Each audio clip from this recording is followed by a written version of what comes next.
برای همه قصه نقل میکنیم برای همه پسیخبالنیتسا هم یه چی در فکر خیالمون اومد پسیخبالنیتسا در کمیسیا میروه بسیار تفتیش کنیم همه پسیخا رو حالتشون چخیلی در کدام سسته یعنی یک تاش وراج میگه که من همه کابینت هایی که پسیخا خوان من خودم میدارم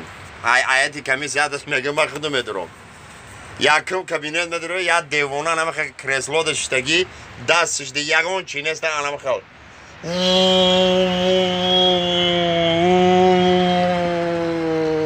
رفته است این وراج میگه بچه یاد بین صبر که کجا رفته سی کی تو چی تو گفتای من اندریم مسکوا رفته استم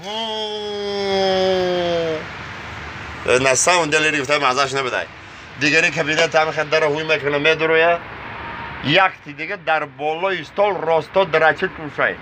ای برادر یک دقیقه صبر که چیکار کرده سی تو گفته هیچی اندره مسکوا پرید رفته زنی هموقتی آدیخ دارو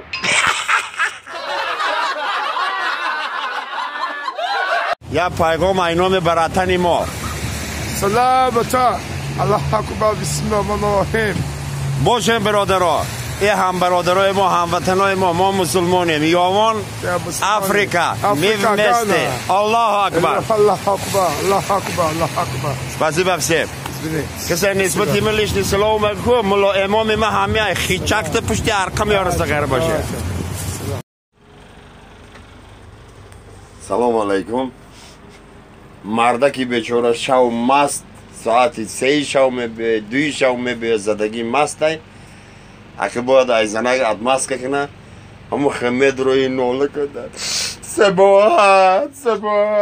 زنش میخزه میترسه میگه چی گپای ما گورستان آمده میگه چی گپای گورستان ده کی مرده بدای اوجه زنگ انا نگاه کرده میگه همه مردگی بده